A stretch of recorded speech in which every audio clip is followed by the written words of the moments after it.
In the world we live in, unexpected dangers lurk at every corner. Today, we're diving into the story of Dr. Jerry Nielsen, who faced terrifying, seemingly impossible situations. She stared death in the face, and the lengths she had to go to survive will leave you breathless. If you've ever wondered what it's like to stand at the bottom of the Earth, the South Pole is where you'll find the most extreme isolation on the planet. The South Pole is also one of the most remote and unforgiving places on Earth. A place of raw, untamed beauty where temperatures plummet to unimaginable lows and the sun disappears for 6 months, leaving nothing but endless darkness. But within this icy expanse, life continues against all odds. This is the Amundsen-Scott South Pole Station, home to a small community of scientists, engineers, and support staff. Their mission? To survive and thrive in one of the most hostile environments known to man. But what happens when a life-threatening challenge arises, one that even the station's resources can barely manage? Stay with us as we explore the remarkable story of resilience, survival skills, and the historical significance behind her extraordinary journey. If you enjoy such stories, make sure to subscribe to our channel. But now let's dive right into the story. But as always, listen closely. You never know when this knowledge might save your life. Living at the South Pole is not for the faint of heart. Between 50 and 200 people call this station home, working tirelessly to support cutting-edge research while battling the extreme conditions. These men and women are trained to handle almost anything, but sometimes fate throws a curveball no one could have predicted. A few tourists also fly in during the summer to experience the raw beauty of what is possibly the most remote place on Earth. The best way to get to and from the site is by booking a seat on a specially designed aircraft from New Zealand or Chile. These flights only run in the summer between November and February, and only when the weather allows it. If you do manage to get there, generally visitors can only stay for a few hours on clear days before flying back while the weather permits. The staff that man the station spend the whole year on site, usually on a 1-year contract, and brave the worst of the summer-winter months. In addition to the extreme cold, the Antarctica winter is 1 long night or 6 months of near-total darkness. The lack of light and the extreme cold also make it too dangerous to fly there in winter. So if there's a problem, it's up to the overwinter staff to fix it. As you might imagine, when living somewhere so remote and challenging, there's no shortage of injuries. But because the population is so low and the people working there are trained to be as careful as possible, they rarely need more than 1 medic on standby in case something happens. The station's medical officer is usually a tough and experienced physician. In the 1998-1999 season, the station's medical officer was Dr. Jerry Nielsen, a seasoned emergency room physician, seeking solace and adventure in the world's most isolated location. After a painful divorce, Jerry sought a fresh start, and Antarctica seemed like the perfect place for a new beginning. As summer on the ice came to an end, the last plane departed, leaving Jerry and her team alone to face the endless night of the Antarctic winter. Little did Jerry know, her greatest challenge was about to begin, and it wasn't the freezing cold. A lot of people feel great emotion at that point because finally the winter is going to happen. You just think, ooh, I'm really here for a long time. For Jerry, that long time is about to feel much longer. March 1999. A month after the last plane leaves, Jerry discovers something that no one should find in such an isolated place: a lump in her breast. After the last plane left, I was thinking about a medical problem of one of the other poleys. So I was reading my medical book and I was scratching myself and I felt a lump in my breast. Now I'd had a mammogram before I left, but there it was, big mass in my breast. You know, I wanted an adventure. I wanted to be placed in a place where there was no way out. Well, now there was no way out. I immediately thought that I was going to die. I never questioned it, just assumed that I'd gambled and lost. All right, rotor, field light on. For 3 months, Jerry continues her normal routine. She tells no one about the lump, thinking there's nothing to be done and fearing she'll cause her friends to panic. But then, her condition gets worse. I found big lumps underneath my arm, and I was developing chest pain, really bad pain in my breast. At this point, I thought, maybe I'll die before I get off the ice. I better tell someone. It was in late June. On Saturdays, we always had a town hall meeting. And at that time, the news was given out that Jerry had discovered a lump in her breast and that it very well might be cancerous. I tell you, a hush fell over that room, a silence you could have heard a pin drop. I mean, this just came out of left field for everybody. People go to the station with the mindset that if there's a tragedy that happens, we will be equipped mentally, psychologically, emotionally, physically to deal with the situation. In this case, here's a situation that we weren't really equipped for. I talked with some colonel up in Christchurch last night, and I gave him my suggestion. Within hours, the station commander is working on a plan to get help. The police will do whatever is necessary to try to save Jerry's life. The station's medical center, while well equipped for emergencies, didn't have the tools needed to diagnose something as serious as cancer. With no way to confirm her worst fears, she knows that her life could be hanging by a thread. In a place where the nearest hospital is thousands of miles away and no rescue is possible until November, Jerry is forced to confront the unthinkable.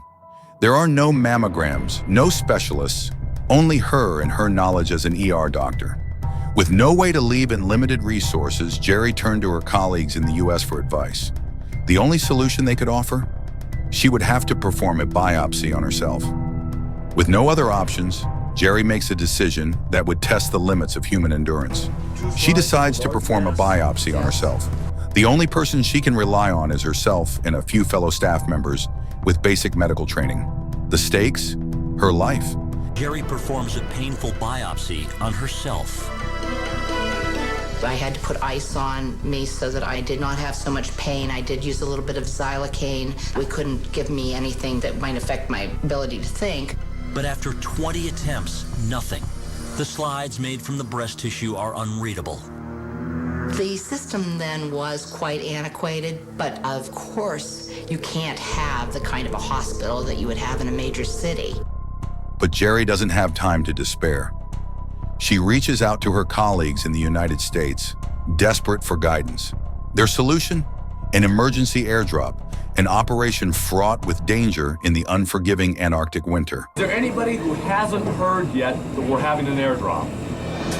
Given the research center's isolation, Jerry's only hope is an airdrop of more sophisticated diagnostic equipment, as well as chemotherapy drugs. This will require a dangerous midwinter flight. There was a great deal of work to do. The main priority for this drop is for medical reasons. They had to get the skiway ready so that we could pick up the packages. No matter what the temperature is, we will run on this. They had to make incredible plans to make this thing happen. With no way to leave and her condition worsening, the U.S. government devised a daring plan. On July 11th, a military aircraft would fly to the South Pole in the dead of winter, navigating by the light of flares to drop new medical supplies and chemotherapy drugs. Down below, the police used the new medical supplies to prepare slides of breast tissue from Jerry's biopsy. A computer technician works for a month to clean up the images. She finally got the slides good enough and was able to transmit by email a picture of my cells to a pathologist in the United States. On July 23rd, Jerry's fears are confirmed. From the first biopsy result, they could tell that I had an aggressive form of breast cancer. I felt like I was kicked in the stomach by a horse. And then we run the Benadryl and the Zantac through this one. Jerry and her friends now have to learn a new skill, administering the chemotherapy drugs that came with the airdrop. The treatment is even more difficult because they don't have a pump to control the pace of the IV drip. Usually, you have to be very careful how fast you give chemotherapy because it can do terrible things to the body. Walt, move it. I'm moving it right now. It's stopping. It can cause terrible infections or reactions. It's stopping. You could have an allergic reaction that might kill you. Walt, Walt, it's stopping. stop, Walt, no. Don't do that, Walt. It stopped. It stopped. Well, it stopped. I need to move it. Stop. Yep, now it's going again. There it goes, that's good. I was never afraid of their abilities because I'd seen these people do amazing, remarkable things already. I found it comforting to have all those people in my room with me and make it an event. It made me feel very good to have them care so much about me. For weeks, the treatment continues, and Jerry tries to live as though nothing is wrong. And I believed that I would make the last year of my life the best year. That's how I kept going. And also, I had a responsibility. I was just the only doctor, so I still had to work every day. And that kept me going also. But when the first course of chemo stops working, Nielsen has to try another, and the side effects are overwhelming. I became extremely tired, and I likened walking to making my way through Jell-O at waist deep. We were sitting in the lunchroom, and Jerry had this gorgeous, thick, long blonde hair. And just within weeks, it just started falling out and just looked so thin and ragged. I didn't like losing my hair at all. And when I saw myself in a mirror, I remembered I was a sick person. I wasn't the invincible person that was inside of me. Can you say, "Stop the madness"? Stop the madness. Over here. She did her best. I mean, she continued to be a doctor, and she continued to perform her duties and responsibilities. But it was clear, you know, the writing was on the wall that this was not a good thing, and it was only gonna get worse. It becomes clear that the attempt to treat Jerry's cancer is failing. I became dizzy. I fell into walls. I fell into a stove and was badly burned. That ultimately led to the decision to go with the rescue attempt. The plan is to send a ski-equipped plane down to the pole to get Jerry out. But it can't happen right away. Conditions are too severe. In extreme cold, jet fuel gels and hydraulic lines leak and burst. 50 below is the absolute limit for landing a plane. And even at that temperature, it still is a big chance. There's no guarantee, you know, but that was sort of the window there. October 13th, a New York Air National Guard crew stands ready at the 𝐏𝐚𝐢𝐧𝐟𝐮𝐥 station on the coast of Antarctica. The temperature at the South Pole is 64 degrees below, still too cold for a landing. The only hope is for cloud cover to develop to warm things up. For 3 days, the pilots wait. I think the foreboding feeling was you really have that one chance to get in, and if you miss, you're probably not going to see the pole again.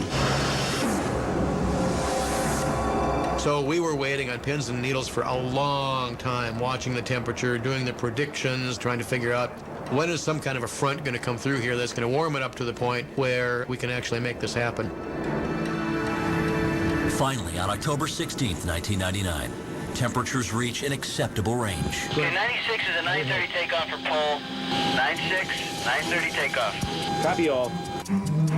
Here's the next step in the mission. We're really excited about getting going. About 6.5 hours, we should be back here with our patient and ready to take her north. In the early hours of the morning, pilots George McAllister, Dave Coulterman, and their crew start the journey. But as the plane gets close to the pole, a blizzard blows in. The plane came, the plane circled around, and right when the plane is getting ready to land, this big blow comes in and just obliterates all visibility.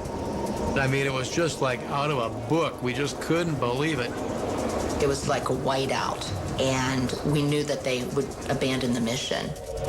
McAllister and Coulterman struggle to see the runway, but visibility is almost zero. We rate that from good, fair, poor, and nil. And at that point, we had a poor surface definition and a nil horizon. We didn't know what was happening. They had done radio silence. They were so tense. I mean, I was talking to them, and they said, "We're going for it," you know, and that's the last I heard from those guys.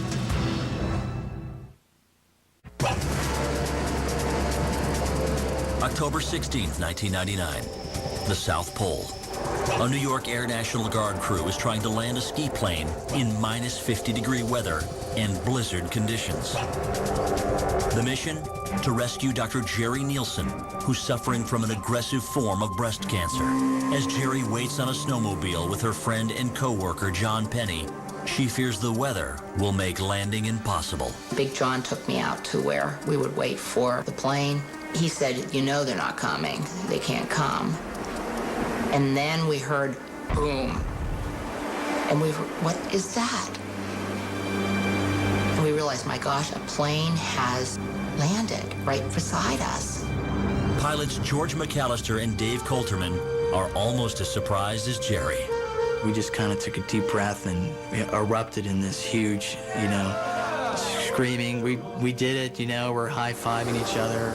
Everybody was cheering and whooping and hollering, and Big John took her over his shoulder and literally threw her in the plane, and they were off. I mean, they were in and out of there in 5 minutes probably.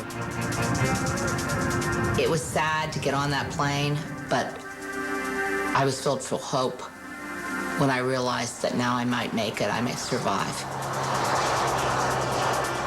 We got the airplane into the air, and at that moment, in the heavy overcast skies, a ray of blue sky opened up and shined down onto the skiway, and at that point, we were a pretty happy crew. It was very, very emotional, I'll never forget that, because I, quite frankly, never expected to see her again. We got you fruit, we got you salad. Less than 24 hours later, Jerry is with her brothers at a hotel in New Zealand, awaiting a flight back to the States. She talks to her dad for the first time in months. Hi, Daddy. I'm with the boys. Oh, I'm so happy to see them, and they brought me fruit and vegetables. Jerry's fight didn't end at the South Pole. Back in the United States, Jerry begins an intense treatment regimen, including multiple surgeries and a mastectomy. Her story of survival becomes an inspiration as she lectures around the world, sharing her tale of courage and resilience. For a decade, the cancer remains in remission, but the battle is far from over. Tests reveal the cancer has not had time to spread. She will eventually require a mastectomy, but the cancer will go into remission. But in 2005, her cancer returned, and on June 24, 2009, Dr. Jerry Nielsen passed away. Her story remains a testament to the human spirit's resilience, a beacon of courage shining through the darkest of nights. In the end, Jerry Nielsen's legacy is not just about survival, it's about facing the unimaginable with strength and grace. She may be gone, but her story continues to inspire, reminding us all that even in the coldest, darkest places, there is light. If you found this story as inspiring as we did, don't forget to like, share, and subscribe for more incredible tales of courage and survival. Until next time, stay curious and keep exploring.